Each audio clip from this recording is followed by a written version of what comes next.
Passagers de la nuit, bien le bonsoir, très heureux de vous retrouver pour d'autres aventures, comme chaque dimanche soir autour de 22h, pour vous emmener en terre culturelle. Et bien cette fois-ci, nous avons le plaisir, mais également l'honneur d'avoir sur notre plateau un véritable témoin de son temps. Il a traversé le siècle, il témoigne à travers toutes ses projections, ses réalisations, de toute l'histoire de la peinture, donc justement algérienne. L'histoire picturale tout entière vous sera offerte ce soir sur ce même plateau, cette plateforme vers laquelle convergent tous les acteurs de la scène culturelle. Notre premier invité, toujours d'actualité, après 55 ans de création à travers, cette fois-ci, une nouvelle exposition qui a conditionné la rencontre de ce soir. Lui n'est autre que Denis Martinez. Bonsoir. Bonsoir tout le monde. Quel plaisir d'être avec vous encore une fois, Denis Martinez, à travers cette exposition. Bahaz Khouya Gnawi Blidi, c'est quoi? C'est des performances, une exposition, un hommage, une déclaration d'amour à celui que vous approchez musicalement parlant depuis de très longues années. Bon, non, voilà, ma déclaration d'amour. Bon. Ah si, la musique vous a réuni, le verbe. Non, non, non. C'est plutôt une affirmation, un règlement de compte avec les Blédéens, c'est-à-dire pour leur montrer que Blédé est un élément important de la culture de Bléda et nationale, qui est Mohamed Bahaz, qui a été un très grand complice dans tout le... qui a été complice, je parle dans les interventions en tant que plasticien, c'est-à-dire que bon, il est l'héritier d'une grande... Il est issu d'une longue lignée de musiciens Gnawi, qui nous vient du Soudan. Mais en même temps, il a été capable de s'adapter à d'autres situations, de m'accompagner dans des performances et autres. Très attaché à la pure tradition Gnawi. Vous me disiez rien à voir avec la fusion, le mariage, le brassage. Non, lui, il n'est pas réellement dans ça. Et en même temps, il a formé pas mal de jeunes, enfin, de nouvelle génération ouvert. On va y revenir. Donc, Bahaz Khouya Blidi Gnawi, pour la rencontre de ce soir. Deuxième invité, et justement, il est plasticien, il est journaliste, il est critique, et il est également, lors de l'organisation de cette manifestation, le commissaire de cette exposition. Lui, c'est Djaoudat Gessouma. Bonsoir. Bonsoir. Merci d'être avec nous, Djaoudat Gessouma. Entre Denis Martinez et vous, c'est lui qui n'a pas les histoires d'amour, mais cette fois-ci, elle finira pas mal. Vous l'avez eu comme professeur dans les années 80-90. Oui, oui, bien sûr. Et là, qu'est-ce que vous inspire donc justement ces approches lyriques et plastiques à travers cette dernière exposition? Vous allez nous dire tout cela tout au long de l'émission. Merci d'accepter encore une fois notre invitation. On a également eu du plaisir à le recevoir, du moins à chaque fois qu'il a été d'actualité. Notre troisième invité et éditeur, c'est notre ami bien sûr Karim Cheikh. Bonsoir. Pour une fois, tu ne dis pas Karim Selgoua, ça fait plaisir. Dès qu'il prononce Karim, il dit Karim Selgoua. C'est quand même toi qui l'as dit. Parce qu'il nous habite également, Karim Selgoua. Vous avez eu à travailler avec ce bout en train qui n'est autre donc que Denis Martinez à travers À peine vécu. Un livre qui lui également raconte un pan de la mémoire picturale algérienne, mon cher. Oui, j'ai travaillé avec Denis sur ce livre, mais avant ce livre, on a travaillé sur un hommage à Alloula, Abdelkader Alloula, sur les 10 ans déjà. Exactement. C'était un hommage à Abdelkader Alloula avec plusieurs auteurs. Et Denis a été l'illustrateur de cet ouvrage. Ensuite, on a fait le travail À peine vécu. C'est un travail génial, c'est un travail témoignage, un livre témoignage sur le travail des étudiants de l'école des Beaux-Arts dans les années 80. Et avec Dominique Devigne. Dominique Devigne, en fait, c'est l'auteur du texte. Et avec là où elle va, elle consigne tout, elle lutte contre l'oubli et l'amnésie.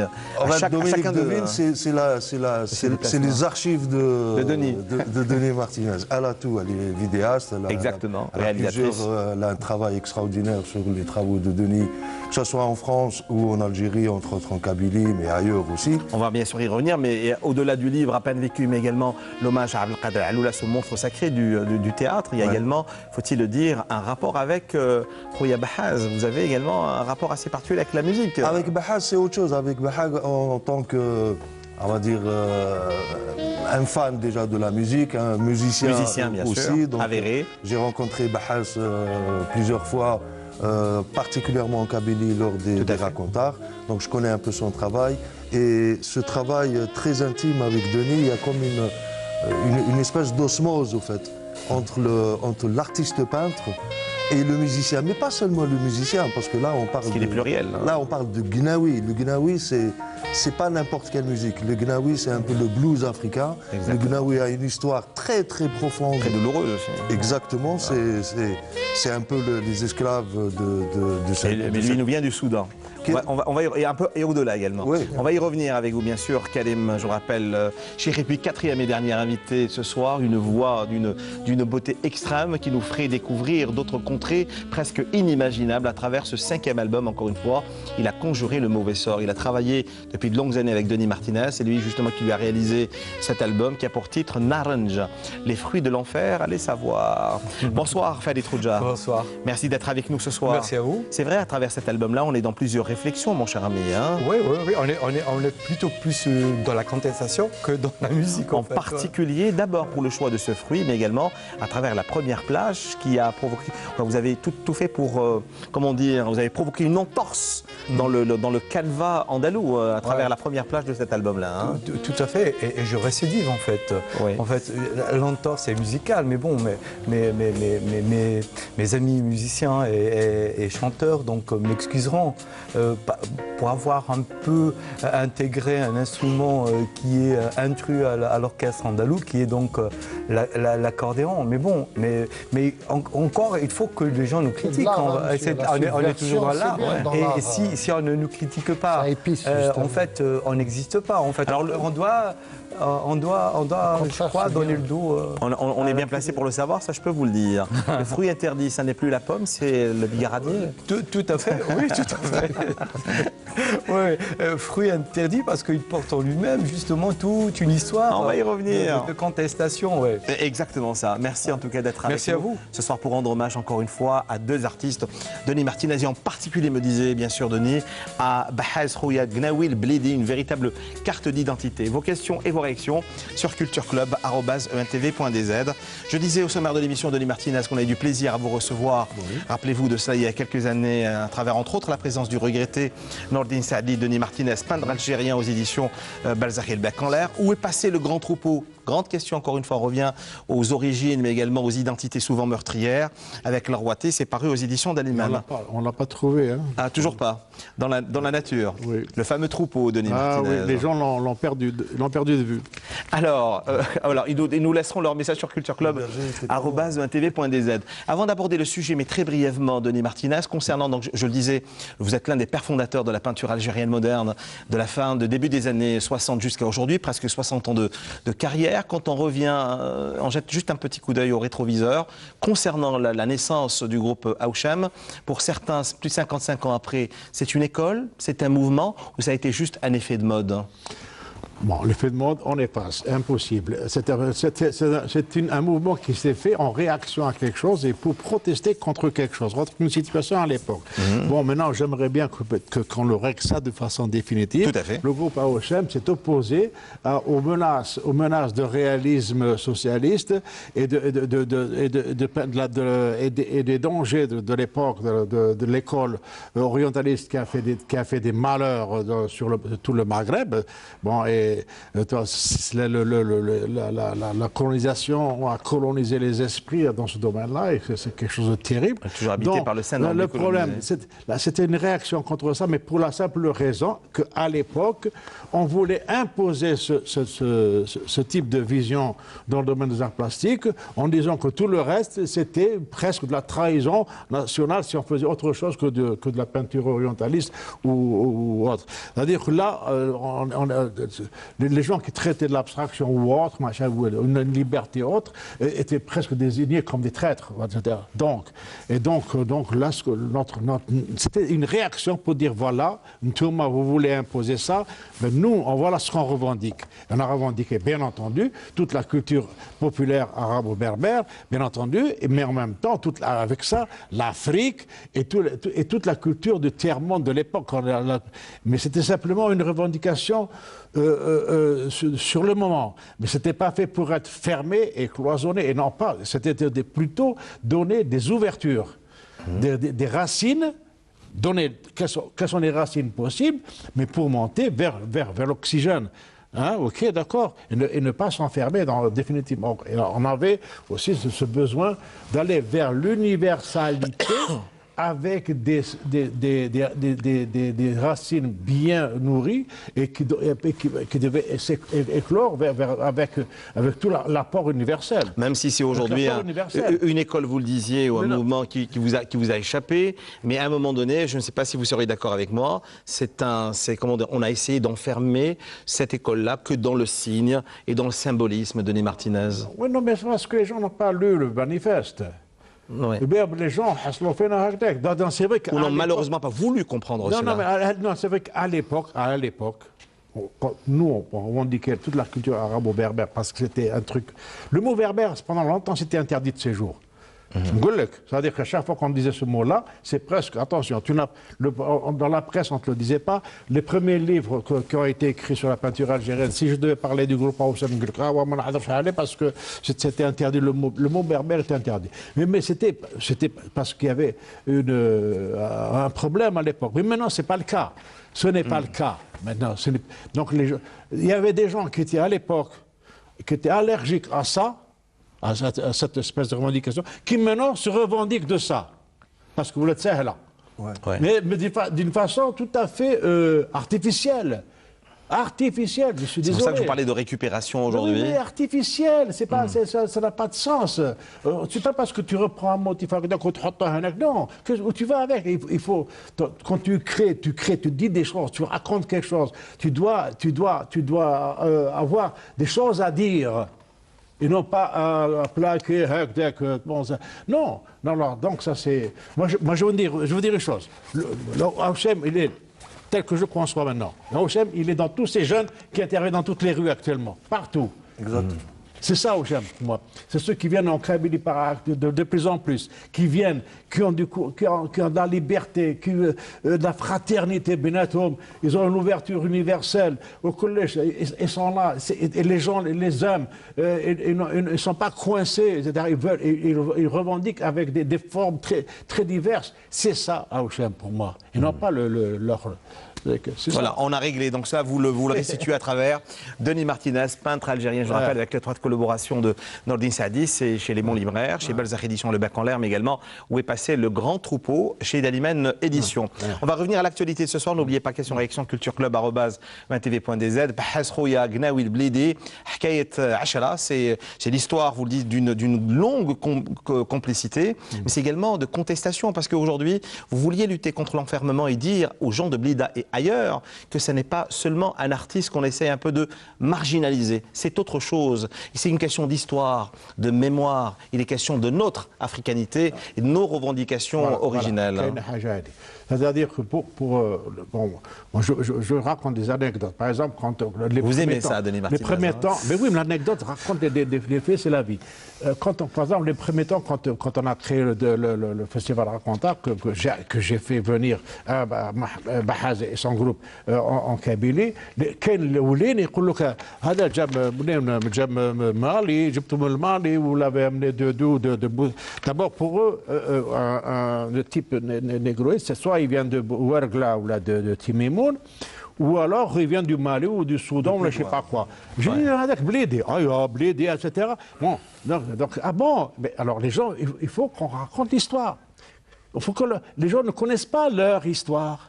Ouais. Leur histoire, c'est-à-dire, c'est pas la scène grecque, c'est l'histoire mais on est encore dans l'enfermement et la stigmatisation et le rejet de l'autre, vous le savez aussi bien que moi. Le rejet vient de l'ignorance. Tout à fait, tout à fait. Bon, quand tu dis un blidéen que le Gnawi, ça, les lois Gnawi sont des gens qui ont été amenés à une époque, malgré eux, de l'époque de l'esclavage, un peu partout dans tout le Maghreb. Bon, on connaît tous les chemins, etc. Et qu'ils ont amené avec eux des traditions, des rites musique, parce que c'est pas de la musique pour le concert. C'était des rites. Et qu'ils ont, ici dans le Maghreb, ils les ont intégrés à l'islam. Et les mêmes esclaves qui sont partis en Amérique latine ont intégré les mêmes rythmes aux traditions chrétiennes espagnoles ou portugaises et autres. Et ça a donné des variantes très fortes. Mais Naya, Mohamed Bahaz est un descendant direct de cette longue souffrance d'esclaves qui a ramené avec elle ces différentes sources musicales et autres. Mais il écrit justement dans sa présentation, Jawed Gassouma, le voleur d'arc-en-ciel et le chantre de la couleur chantée. C'est la rencontre bien sûr des deux amis que vous êtes. Il écrit, il s'agit de l'histoire d'une saga familiale qui vient de loin, qui vient de très loin, dans le temps et dans l'espace, avec en filigrane les stigmates dans les paroles, les onomatopées et les complaintes qu'ils ont ramené de ce lointain Soudan mythique par sa dramaturgie lancinante, l'esclavage, la présence immémoriale gnaoui, toute cette imagerie affriolante, perturbante qui nous jette tranquillement à la face nos incohérences, préjugés et notre assurance dans un tourbillon organisé de couleurs, de sons clinquantants, clinquantants et des paroles divines, profanes et spirituelles. Tout ça est à la fois. C'est comme ça qu'il vous a réellement défini. Jawed a très bien dit les choses. C'est comme d'habitude. Je m'excuse, c'est l'expression qui nous a été inspirée. Oui, mais n'empêche. On n'a fait que relater, si vous voulez. Oui, mais ce que je veux dire, il y a tellement de choses à dire. C'est-à-dire que moi, Bahaz, c'était d'abord, avant d'être le complice direct dans l'action picturale, quand nous avions, dans les premières années d'indépendance, mis en place des activités culturelles de la ville, West Bled, place toute, il y avait un individu qui passait de temps en temps dans les rues avec et qui descendait le boulevard, machin. Il était jeune, il était maigre, il faisait des sauts pas possibles en l'air. Il était habité par un esprit. Un malin rusé, il dansait comme un fou. C'était Mohamed Bahaz, oui, j'ai les tu vois, tu peux te tu vois, un truc comme ça. Tu vois, c'était, mais bon, mais c'était dingue. Mais ça parce que pourquoi? Parce que les Gnawa, quand ils préparent un diwan, ils font des tournées dans les rues partout pour ramasser, collecter de l'argent pour acheter le tam ou le fert, des fois le taureau, etc., etc. Le taureau qui revient souvent dans vos univers. Oui. Alors, mais bon, plus tard, quand il y a eu l'année de l'Algérie en France, en beaucoup 2003. plus tard, en 2003, que je devais faire quelque chose à Marseille, je voulais raconter dans un seul espace tous les éléments qui pouvaient faire partie de mon parcours culturel. Il y avait à la fois Aloula, il y avait la Fatar Jahout, il y avait les anciens étudiants des Beaux-Arts, etc. Il y avait la Kabylie, il y avait Blida. Blida, pour moi, c'était ce qu'il y avait de plus populaire. Je prenais de la rue, la matière. Il y avait Bahaz et puis le poète, l'Ayachi. Je voulais Hadouk Njibhom. Et on a fait un travail extraordinaire à Marseille. On a fait avec le percussion, le machin. J'ai mélangé pour la première fois l'ouverture de l'année de l'Algérie à Marseille avec une procession aranja accompagnée de la percussion gnaouia. Et ça, c'était la première fois que j'ai fait ça. Et ça, alors c'est ça qui était fort, de se mélanger ces choses-là. Et donc, à partir de ce moment-là, Bahaz est devenu un complice. Et Koul Khatra, quand je l'ai amené en Kabylie en 2004, il n'a plus lâché. Il est devenu plus populaire en Kabylie qu'à Blida. Il est beaucoup plus honoré à Kabylie quand il chauffe, il vient l'embrasser sur le front. Presque comme un saint. Mais c'est ça. Ils ont beaucoup de respect pour lui. Tout le monde, quand il passe dans les rues... Mais quel hommage vous lui rendez à travers cette grande exposition, quand il passe dans la première, je me rappellerai toujours, quand il marche dans Aït al-Arba, quand il marche dans les rues, les femmes, elles venaient, elles limitaient quelque chose à oui, Boustopé. Il était lui-même... Il était lui-même très ému. Alors, qu'est-ce qu'il disait à Hassan Tref? Il dit donc, mal blettre il va nous emmener jusqu'à la planète Mars. Donc c'est cette Afrique, c'est son histoire, c'est ces tourments qui ont réellement donné naissance à cette exposition de Denis Martinez. C'est-à-dire qu'à partir de 2004, on a commencé à faire et même on a fait un travail à Blida avec l'école d'Aix-en-Provence et les Beaux-Arts d'Alger. Le premier travail s'était fait à Sidi Kbir, hein, avec un travail avec l'imprimerie Mauguin. Donc, je demandais à Bahaz et à l'Ayachi de participer à cette expérience-là. On a fait une ziyara à Sidi Kbir, Shabba, et puis il est venu aussi, parce qu'on est allé aux sources de l'Oued Kbir, aux sources, avec l'Ayachi. À la recherche du troupeau Oui, si on veut. Oui. Donc, on est allé là-bas et les étudiants d'Alger et d'Aix-en-Provence ont eu à travailler sur cet environnement-là. En même temps, Bahaz était là. L'Ayachi disait des poèmes et Bahaz qui faisait de la percussion dans l'Oued. Ou n'importe où, sur tous les objets qu'il trouvait là. Et puis il chantait des trucs. Donc, il a déjà nourri l'équipe Hagdek. C'est-à-dire que c'est un génie de partage comme ça. C'est-à-dire qu'il a marqué les gens. Même à Marseille, les gens ne voulaient pas le lâcher. Ils pensaient Depuis Denis Martinez, est-ce que l'image a changé? Pardon? Est-ce que son image, vous êtes arrivé à faire changer l'image du Bahaz des années 70, le regard? Oui, attendez, non, c'est-à-dire au fur et à mesure. C'est-à-dire que moi, d'abord, j'ai pris des photos, beaucoup de photos, etc. Puis au fur et à mesure, je dis, bon, là, il y a un truc, il faut que je fasse quelque chose. Je rentre dans son histoire, donc j'ai commencé à creuser dans son histoire. Et creuser dans son histoire, c'est-à-dire avec les archives familiales, et à partir de sa après, c'est la lecture, la recherche des racines anciennes. Et bien moi, je me suis dit, bon, il est le bout de quelque chose qui a un long chemin, qui a une matière. Il a très bien dit les choses tout à l'heure, le rapport au jazz, etc. C'est un truc qui. C'est aussi le gnawa sont une des sources du jazz aussi. Donc c'est l'Afrique le point commun. La musique des tripes. Non, mais vous savez, il faut savoir une chose. Quand j'ai fait une expérience à très longtemps au musée des Beaux-Arts d'Alger, dans les années 80, fin des années 80, je ne sais plus. Et l'autre Madani il avait fait une émission à radio en même temps, il a amené Ma'alem Ben Aïssa. Et moi j'étais en train de des grandes familles Barkhet, faut-il le situer. Un des demi-frères de Bahaz. Et Ma'alem Ben Aïssa, quand il a commencé à jouer du Goumbri, moi j'étais en train de travailler sur un support comme ça, j'avais l'impression que c'était mes tripes qui jouaient.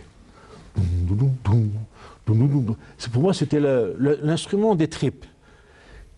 Et là, tout est parti. C'est-à-dire que l'instrument des tripes, c'est-à-dire que c'est après, c'est le jazz, tout ça, la force C'est ce que disait Karim, donc justement. Bahaz représente tout ça pour vous. C'est l'Afrique, c'est la souffrance, c'est l'esclavagisme, c'est cette histoire africaine que vous portez à travers, bien sûr, une collection Résonance dans votre maison d'édition à Pic. Oui, c'est pour parler de livres, oui. Il y a le côté... Il faut arrêter de dire on fait partie de ce continent, donc faut plus. On est africain, C'est comme si qu'on justifie notre africanité alors que notre africanité, elle est dans notre culture. Elle est inscrite dans notre ADN aujourd'hui. Comme disait tout à l'heure Denis, elle est dehors aujourd'hui avec les couleurs, avec cette créativité, avec. Il faut plus se justifier en tant qu'Africain. On est Africain, basta, et on n'en parle plus. Maintenant, c'est comment. Bahaz, justement, il fait partie d'un tout. Là, on parle de Gnawi, parce que le Gnawi vient d'un genre d'êtres humains qui sont noirs. Voilà. Et que le nord de l'Afrique, c'est blanc, c'est métissé, etc. Donc ils ont la nuit sur la figure, comme on disait. Elle est dans la source. La source, elle est en bas, la source. Elle vient d'en bas. Elle vient pas d'en haut.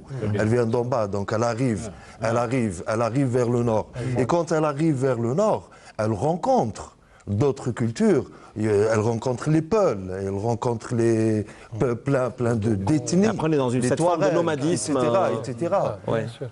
Vous savez, vous avez de grands musiciens de jazz américains qui ont fait énormément d'albums en Afrique subsaharienne, que ce soit au Mali, je prends le cas Tana, Bali, avec Steve Sheehan, le percussionniste. Je prends Falka Touré aussi, qui a joué avec de grands musiciens de jazz. Pourquoi ? Parce que le jazz a toujours été une source d'abord, le jazz, son origine, c'est le blues. Le blues, son origine, c'est l'Afrique. Ça, il n'y a rien à... il n'y a rien à dire. Les études sont là, les études historiques sont là, la sociologie est là, l'anthropologie est là pour le dire. D'accord ? Donc il y a tout ce travail historique qui a pris du temps Et que maintenant, je reviens à un point essentiel par rapport à cette histoire justement de Bahaz Lublidia et non pas Bahaz Timimounia ou ailleurs. Non, il disait carrément Bahaz Khouya Gnawi Blidi. Oui, c'est une affirmation, confirmation, etc. Pourquoi cela? Parce que nous, quand je dis nous, c'est-à-dire en général, il y a ce qu'on appelle un peu le mépris de la musique populaire.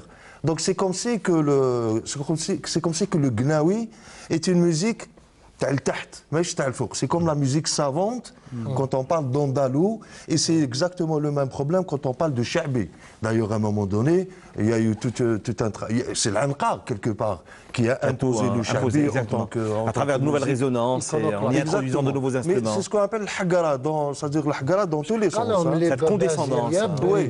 Non, c'est la musique populaire, c'est-à-dire parce qu'il ne faut pas oublier que l'Algérie et particulièrement le Nord, quand on prend Tlemcen, c'est-à-dire le Sahab al-Hadara, Blida aussi, Béjaïa, etc., Constantine, qui restent des régions très conservatrices tout à fait, par rapport à ce qui vient du bas. Et aujourd'hui, on le voit très très bien dans les rues. Tout a échappé. Denis Martinez, avant de revenir à vos questions sur cultureclub@1tv.dz. Non, ce que je veux dire, c'est que moi enfin, dans cette histoire, ce qui est intéressant aussi, c'est que, justement, il y a notre ami Farid Khoja qui est là, qui est, c'est vrai que bon, à Blida, on dit bon, le bled d'Andalo Soukoulesh, Farid en est un des plus beaux représentants, mais il est quand même, c'est une musique qui s'est déplacée avec un déplacement de peuple qui a traversé la mer, qui a fui la conquista chrétienne, etc., et qui s'est répandu dans tout le Maghreb. Bon, Kholéa, Miliana, Blida, etc. Donc ça, c'est ce que le blidien considérait pendant longtemps sa musique. À part ça, il y avait les berbères des montagnes autour, etc. Et puis il y a aussi cette communauté d'anciens esclaves, parce qu'à Blida, il existe ce qu'on appelle Zont el-Hosfan, c'est-à-dire la rue des esclaves. Ça existe toujours, elle était là, et tous les gens venaient rassembler à Ner. Donc, ils ont ramené leur culture. C'est une culture qui n'était pas, c'était pas comme la même chose que l'andalou. L'andalou fait le concert. Tandis que les Gnawa, les vrais Gnawa, avec leur diwan, ce sont comme des zaouïas à cercle fermé. Ce sont des pratiques musicales rituelles, avec tout comment on appelle ça, tout un répertoire de chants qui ont un sens et qui sont placés dans le diwan à des moments bien précis, etc., etc. Donc moi j'ai été amené à faire un travail sur tout ça, et donc j'ai appris que le travail dans la rue, c'est le profane, avec le tabl et le qarabo, et dès qu'il rentre dans le diwan, c'est le mystique. Ouais. Et donc il y a tout ça. Il y a le sacré et le profane. Oui, tout ça. Donc il y a et ça c'est très important à connaître. C'est-à-dire que les gens ne le connaissent pas. Il y a des blidiens qui ont connu, qui ont fréquenté ces lieux. C'est-à-dire les blancs, beaucoup de blancs qui sont devenus gnawi.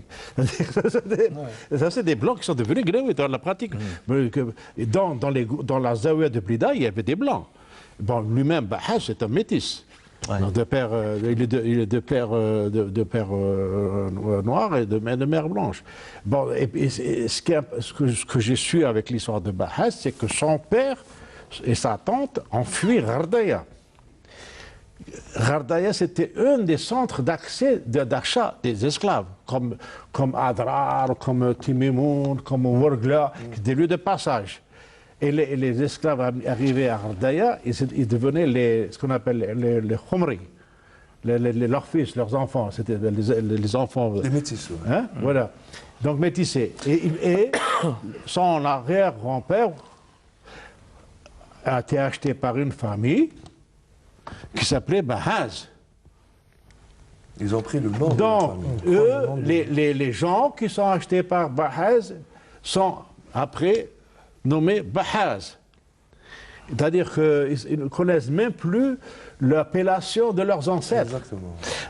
Parlez-moi de son regard et de son analyse quand elle a eu à voir et à approcher toutes vos réalisations pour lui rendre hommage, Denis Martinez. Ça, c'est difficile parce que maintenant, je veux dire, lui, bon, il en a vu certaines, il n'a pas tout vu, mais maintenant, le premier, il ne va pas les voir. Ouais. Parce qu'il perd la vue en ce moment. Là, il ne va pas les voir. Ouais. Donc, il a vu certaines mes travaux, ok, d'accord, mais pour le grand essentiel de ce qui sera là, il ne va pas les voir. Bon, il a participé, à la fabrication des taballouk, les trucs, mais bon, au toucher, avec la main. On sent une charge émotionnelle dans votre voix quand vous en parlez, Denis Martinez. Oui, mais écoutez, bon, mais ça, bon, d'abord l'émotion, c'est pas seulement par rapport à ça, c'est d'abord que le fait que je mette en place un événement personnel à Alger qui est porteur de quelque chose, parce que à l'espace Espaco, faut-il le dire? Oui, mais ouais. Ça c'est important. J'allais le dire justement. C'est-à-dire qu'il faut dire d'abord que moi, quand je prépare quelque chose, ce n'est pas une simple exposition avec un alignement d'œuvres, c'est que je viens avec un récit. À chaque fois, c'est un récit. À chaque fois. Cette exposition que je vais montrer enfin là, à l'Espaco, hein, est bon, entre 2004 et maintenant, elle s'est élargie. Agrandie, bon. Mais à l'origine, c'était un détail, le 10e détail d'une grande exposition que j'avais proposée pour le MAMA, qui était un grand récit. Ouais. Un grand récit dans lequel il y avait la Kabylie, il y avait Blida, il y avait machin, il y avait plein de trucs. Bon, là, il y avait l'exil, il y avait tout un grand récit. Qu'est-ce qui a fait que cela ne voit pas le jour? Cette exposition-là, qui a été proposée 2 fois, n'a pas eu lieu, pas de financement. Ça n'a pas marché. J'ai pas pu. Malheureusement. Malheureusement. Bon. Alors, donc, je trouvais qu'il y a des œuvres qui sont là que personne ne connaît. En dehors de celle-là. Hein. Ouais. Donc, là, enfin, bon, quand j'ai rencontré l'expérience de cette galerie, l'Espaco, qui est un espace qui est très bien géré. Qui n'est pas simplement un espace d'exposition, mais aussi un géré espace par également des mécènes, d'animation, il y a des tas de choses qui se passent. Ouais. Quand j'ai vu le lieu et quand on m'a... quand je pensais que c'était possible, et aussi quand Jawdet a accepté le fait d'être commissaire de cette expo, ça m'a donné beaucoup de liberté. Donc, je l'ai complété avec des tas d'éléments pour raconter une histoire totale. Hein, et j'ai quand même la chance, en dehors de la découverte du lieu, d'avoir parmi les gens qui m'ont aidé de nouveaux complices, des gens avec qui j'avais déjà une ancienne complicité, hein, c'est-à-dire, Jawdet, qui est un ancien étudiant, Zaidi, qui s'est occupé des tirages de mes images numériques avec un choix de papier, qui m'a fait un travail extraordinaire. Je veux dire, vous avez toujours eu le don de vous entourer de professionnels.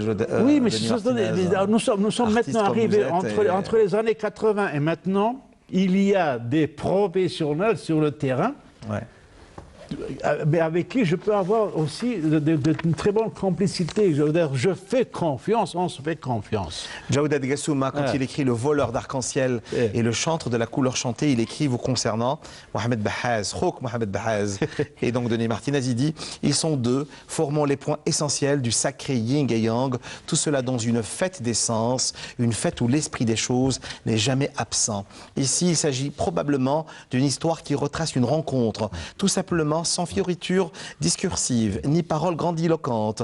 Dans cette aventure, ils sont deux. L'un manie la plume, le pinceau libérateur, amoureux du point et de la ligne qui retrace sa route entre les murs, sur la toile et la tendresse complice du papier dans tous ces états. L'autre a vu les anciens et continué de leur parler dans les arcs-en-ciel, apprivoisés et les ziyarat agités longuement dans des rituels sonores. Bonsoir, Jawdet Gassouma. C'était pas la peine de m'interviewer, fallait juste lire le texte. Non, mais c'est d'une... Il y a presque de la poésie. Continuez. Après, on va dire c'est la fin de l'émission. Voilà. Alors dites-moi, c'est tout ça que vous inspirez lorsque vous avez eu à approcher Mohamed, je le rappelle encore une fois, Bahaz, parce que vous... je les ai approchés. Parce que Denis Martinez, vous le pratiquez entre parenthèses depuis de très longues années, et c'est en écoutant la musique, l'histoire donc justement africaine de ce chantre des temps modernes qui a donné naissance justement à ce texte-là. Il y a aussi des choses, parce que... je sais pas, c'est-à-dire que si je commence à parler, ça va pas être très modeste. Donc je m'excuse par rapport au public. Monsieur Martinez a parlé de professionnalisme. Sincèrement, on a été professionnel, on est formé pour ça. D'accord ?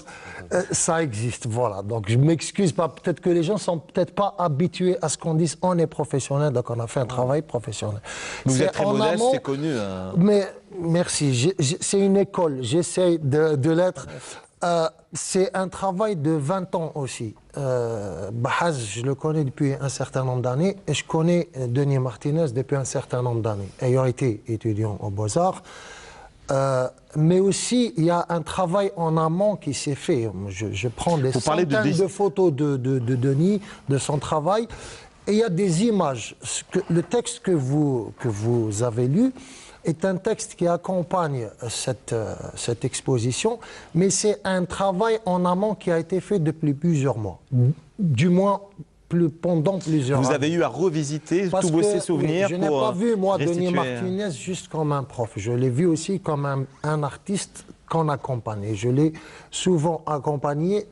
Et il a accompagné mon parcours et j'ai accompagné aussi son parcours. Le sien. Même quand il était à Marseille, je me suis fait souvent, du moins, l'écho de ce travail. Parce que je suis, entre guillemets, un témoin. Moi, je suis un scribe qui observe et tout. Vous êtes un éleveur de coccinelles en papier aussi. Hein. Ça, c'est juste pour la petite fantaisie. Oui.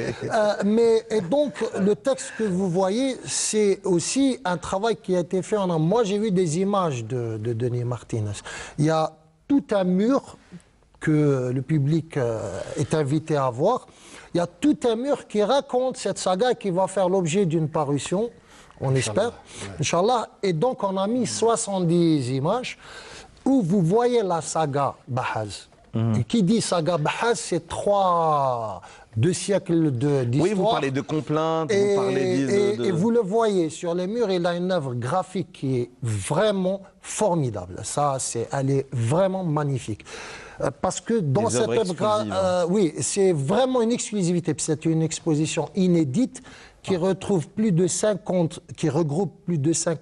œuvres.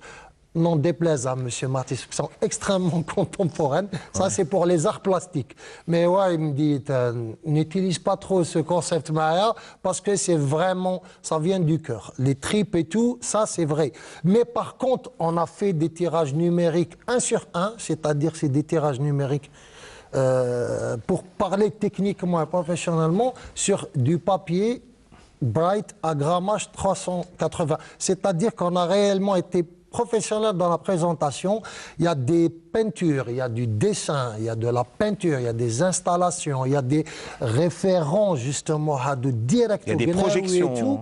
Il y a des projections, il y a une performance, conférence. C'est-à-dire on va ça a commencé hier le samedi et ça va se poursuivre. Et ça va se poursuivre pendant un mois, mais avec une performance pour le 11 et une conférence pour le 11 et une performance pour le 13 avril. Avec, comme je reviens à la saga Hadi Gnawi, qui est une saga familiale. C'est une saga où vous aurez, entre guillemets, l'histoire d'Abhaz avec plein de références sur le Guinée. On va comprendre un peu ce rituel, ce syncrétisme. C'est une sorte de représentation un peu de tous ces syncrétismes, que ce soit musical, traditionnel ou la rituel. Et vous aurez l'histoire d'une famille et vous verrez que cette famille, elle a des siècles d'existence. Donc Blida, c'est aussi Sidi El Kbir qui a ramené l'eau, qui a détourné, auquel on a donné des pouvoirs divins parce qu'il a su maîtriser l'eau. On dialoguerait presque avec les esprits entre Bahaz. Jusqu'à Bahaz qui vient, oui, c'est tout. Blida, c'est Sidi El Kbir, c'est Bahaz, c'est Denis Martinez avec une histoire venue d'Andalousie, n'est-ce pas? C'est tout ça. Vous parlez tout à l'heure de Bahaz comme est-ce qu'il est algérien ou pas, malien et tout. Denis Martinez est algérien, par exemple. Voilà, c'est pareil, c'est la même histoire. Denis Martinez est algérien. Voilà. Non, certains sont esclaves dans leur pensée. Non, je veux dire, les migrants. L'art a réussi, on a, entre guillemets, réussi par... C'est une expo d'art total en réalité, hein, parce que vous avez des tirages numériques, il y a des dessins, il y a la touche de chacun y est, et puis il y a même du sonore. Vous dites que cette exposition aurait pu avoir lieu à Harlem ou dans l'Alabama, pour quelle raison? Par rapport au jazz, par rapport à la musique? Parce qu'on parlait de blues, c'est aussi du syncrétisme. Vous avez souvent des gens, je ne sais pas, le mélange, quand vous avez Ray Charles qui va vous faire un morceau, vous avez de l'africanité, et en plus, lui, il est un peu, entre guillemets, un peu païen, après, il évoque le spirituel. On va revoir quelques images. Donc, tout ce syncrétisme. On va revoir ces images dans quelques instants. N'oubliez pas vos questions et vos réactions sur cultureclub@tv.dz. Avant de poser la question à notre dernier invité, Khalid Khouja, je reviens à vous, Karim Chir. Musicalement parlant, justement, vous parliez de spiritualité, de réflexion, de voyage, de nomadisme. Comment vous expliquez qu'aujourd'hui, Cheikh Bahaz, Ma'alem Bahaz, n'est pas réellement de visibilité, n'est pas réellement connu ici chez nous d'abord, mais également hors de nos frontières? Écoutez, franchement, Karim, quand on voit, vous savez très bien que depuis quelques années, le mouvement guinaoui chez les jeunes a pris. Mais de quel guinaoui il s'agit? Justement, c'est ça la grande problématique. C'est-à-dire que il y a pas mal de musiciens aujourd'hui, pas mal de groupes, de troupes, je ne vais pas les citer, parce qu'il y en a pas mal. Il y en a pas mal dans les quartiers populaires, entre autres à Bellecour, par exemple, parce que justement, il était de Bellecour, etc. Mais il y en a à Lucendé, il y en a à Bablouad, il y en a à Saint-Eugène. Ça, c'est juste pour parler d'Alger. Mais il y en a à Mostaganem, il y en a à Oran. Là, je parle de la nouvelle génération qui s'intéresse au gnaoui, qui fait du gnaoui et qui se... Comment dire, qui se proclament gnaoui. Qui revendiquent leur gnaouité. Et le gnaoui, aujourd'hui même ailleurs, en France par exemple, c'est devenu aussi une mode. Alors maintenant, il y a deux problématiques. Il y a le capitalisme musical, ou de la musique, du monde musical, qui prend ce phénomène parce qu'il sait qu'il peut gagner de l'argent sur ou dessus, etc., etc. Mais il y a aussi le gnaoui en tant qu'esprit, parce que le gnaoui est un état.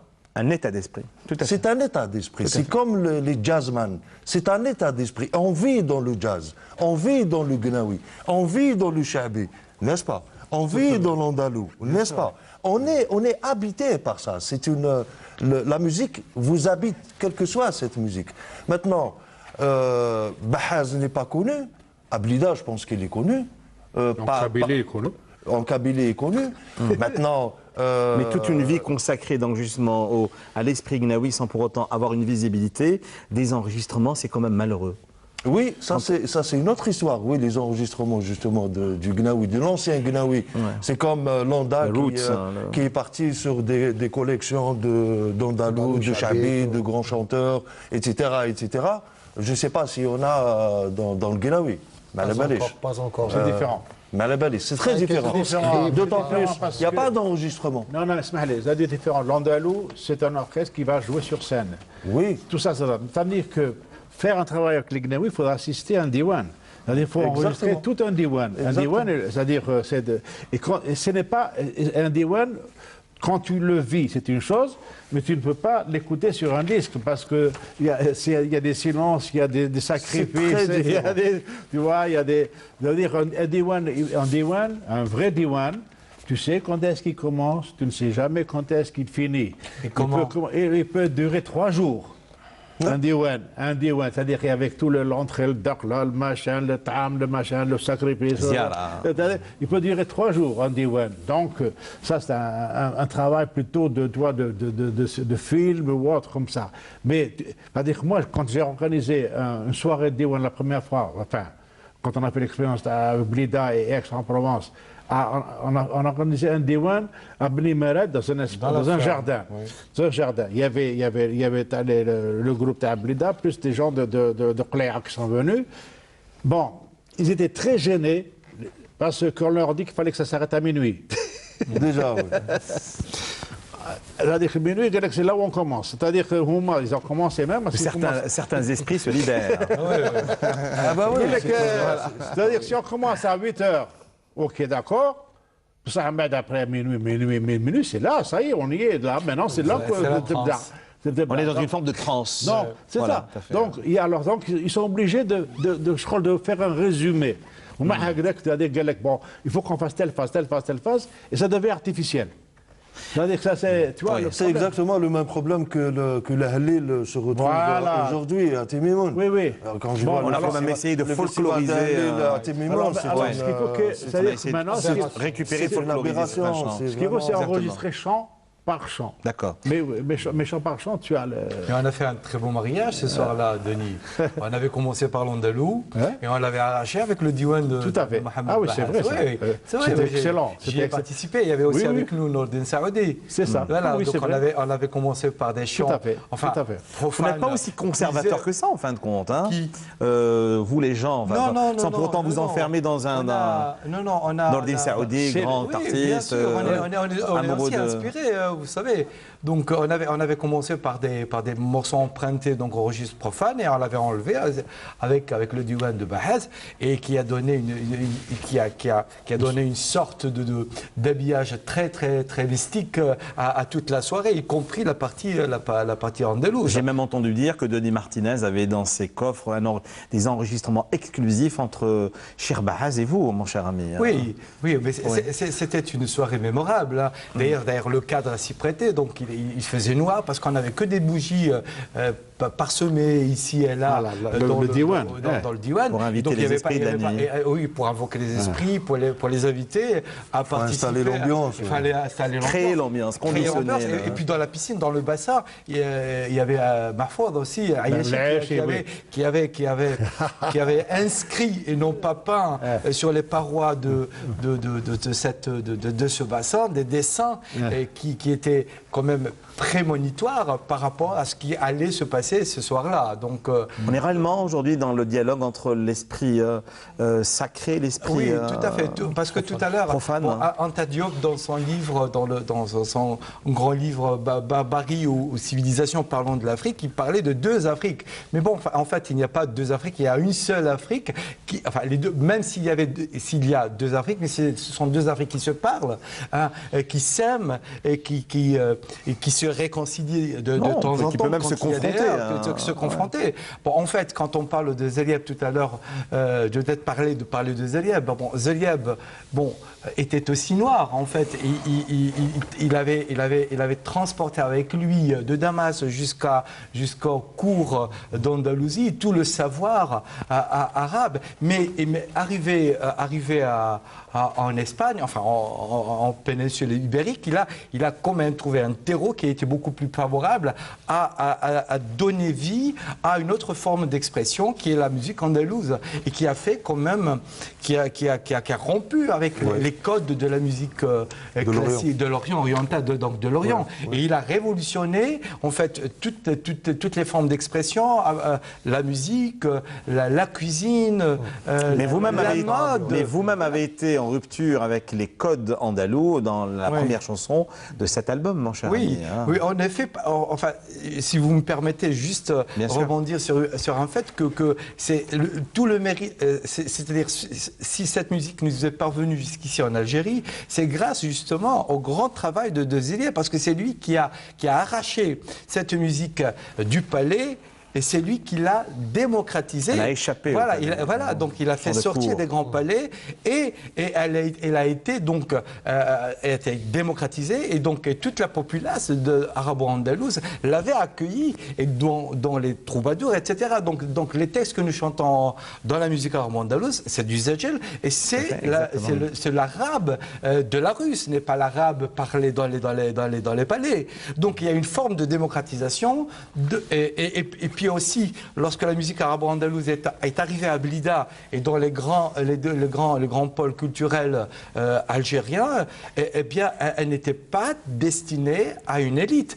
C'était le peuple qui la chantait. Donc, on a voulu pendant très longtemps lui coller cette étiquette de musique élitiste, de bourgeoise. Et non, c'est une musique qui se chantait dans les cafés-concerts, dans les cafés. Et donc, dans les faunes d'or, comme le disait bien. Oui, voilà. Donc, c'est une musique foncièrement populaire. C'est une musique foncièrement populaire et qui rejoint justement la musique gnawi. Et aujourd'hui, vous êtes réellement dans l'enregistrement de vos 5 albums. Vous êtes réellement dans cette restitution-là. On est dans la restitution. Autant Ami Mohamed Bahaz et dans l'authenticité et dans la préservation de cette musique primitive, moi je m'inscris aussi dans cette démarche et beaucoup de mes amis interprètes s'inscrivent dans cette démarche de la préservation, mais aussi faut-il le faire de temps en temps, faire quelques petites entorses et dire que la musique évolue, qu'elle a besoin aussi de temps en temps, qu'elle soit accessible à tout le monde. Enfin, j'ai l'impression pas les petits entorses. J'ai l'impression que vous êtes là aujourd'hui pour parler d'entorses, de casser certains codes, d'interdire. Oui, bien sûr. Même le choix de ce fruit-là n'est pas fortuit, mon cher ami. Non, il n'est pas du tout fortuit. D'ailleurs, nous l'avions... L'Église, à un moment donné, avait interdit pendant des siècles à ses fidèles d'y toucher ou d'en manger, comme la tomate, comme l'orange amère, tous ces fruits qui viennent de la terre, donc qui viennent de l'enfer. Naranj, d'abord il y a nar. Naranj, oui, tout à fait. Bon, les chrétiens avaient interdit la consommation de la tomate cerise parce que c'est la véritable tomate. Hein. Donc toutes les tomates que nous connaissons aujourd'hui ne sont que le fruit de cette manipulation génétique. Voilà. Donc l'Église avait interdit. Donc l'Église au Moyen Âge avait donc ce pouvoir que même les rois n'avaient pas, les souverains n'avaient pas. Donc c'est ce qui est arrivé avec Naranj, qui est cet agrume et qui porte le vocable sucré et amer comme la vie. Tout à fait, oui, et amer, sucré comme la vie et comme l'amour aussi, parce qu'il est porteur d'amour. Et c'est Ahmed El-Kbir.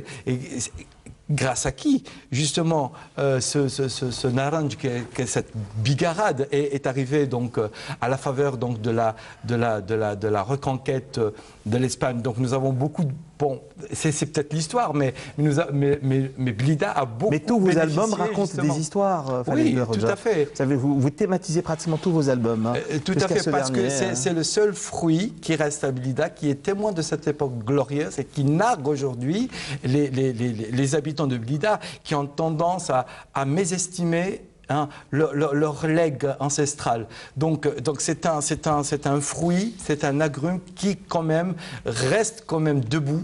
Voilà, et qui dit beaucoup de choses de l'histoire de Blida. N'a-t-il pas été cueilli dans le jardin de Denis Martinez ? Tout à fait. Et vous savez quoi ? Vous savez quoi ? Lorsque nous nous sommes rencontrés, donc tous les chemins mènent à Rome. Nous sommes croisés au souk et je lui parle donc de ce projet. Donc je lui dis voilà, donc j'ai envie de raconter une histoire, l'histoire de Naranj, parce qu'il est quand même porteur d'une longue superstition qui a valu que ce fruit soit quand même banni donc d'Espagne et qu'il a fallu, à la faveur donc de la déportation, entre guillemets, c'est un mot un peu trop fort, de toutes ces familles andalouses qui sont venues, et maurices qui sont venues donc à Blida, que nous connaissons justement cet agrume. Il me dit, écoute Farid, j'ai un oranger à la maison, donc c'est à partir donc de cet oranger, tout est parti de chez lui en fait, parce que cet arbre, c'est Denis Martinez. Jusqu'à la réalisation de cette belle pochette, chacun de nous doit impérativement la voir, Denis Martinez. Hein. C'est la voix de Farid Khouja qui vous a inspiré la réalisation de cette pochette-là ? Plus que ça, c'est plein de choses. C'est tout ce qu'il m'a raconté, tout le besoin en même temps de faire quelque chose qui représente ce passé andalou, etc.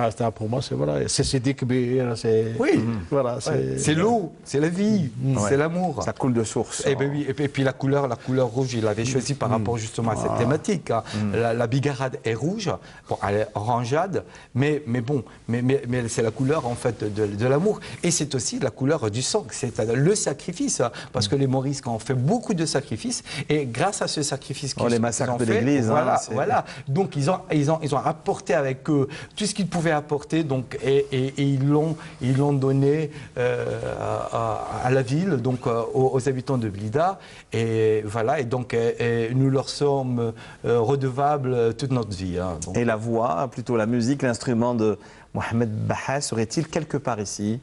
Et il y est à travers les cordes qu'il m'a lui-même faites, donc confectionné. Donc mes premières cordes, donc lorsque j'avais hérité de mon rbeb, et c'est une forme plus ou moins évoluée du goumbri en fait. Hein. Bien sûr, le goumbri est un instrument à cordes pincées, le rbeb est un instrument à cordes frottées. Donc mais nous utilisons les mêmes cordes qui sont faites donc à partir de tripes, on en parlait tout à l'heure, de tripes de bouc, que Ami Mohamed faisait avec amour. Oui. Donc, et c'est le son qui est le plus proche de la voix humaine. Oui, d'accord. C'est vrai.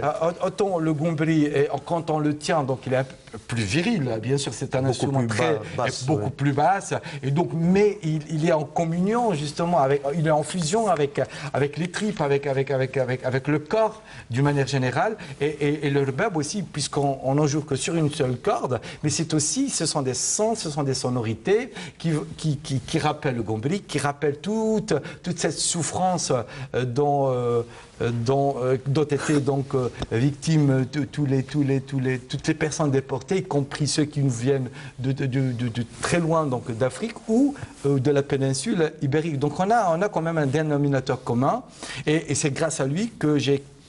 D'ailleurs, il en est témoin, Denis. Donc c'est Ami Mohamed qui m'a appris comment fabriquer les cordes. Et donc c'était quand même c'est un voyage très initiatique en fait. Donc le fait d'aller chez le boucher, lui commander des tripes de boyaux de bouc, et de les ramener à la maison. Bouc, hein, le bouc de montagne. Hein. Voilà, de bouc de montagne. C'est pas le bouc qui bouffe. Donc et les préparer donc. Et c'est pas moi qui l'ai préparé, c'était Ami Mohamed. Hein.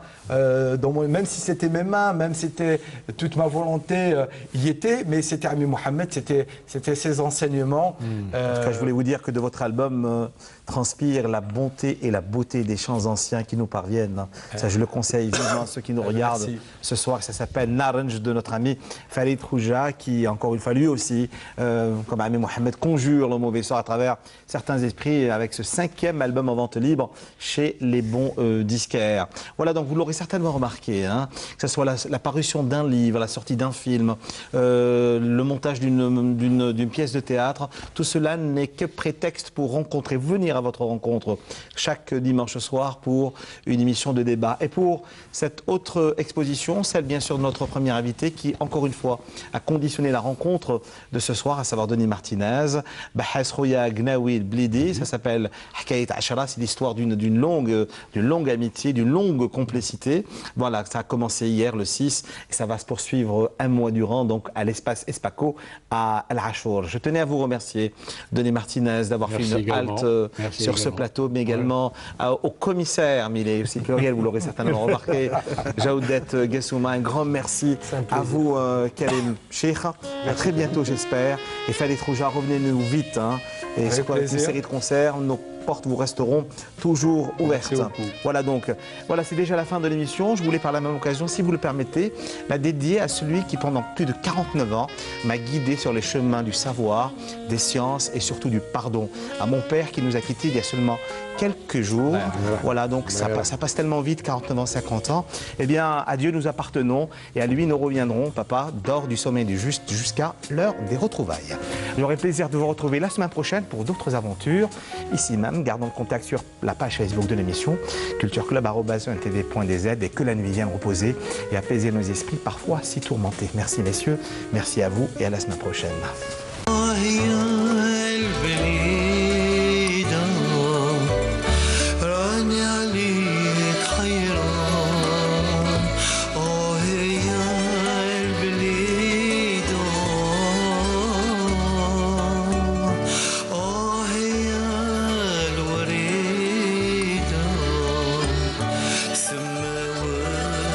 زمان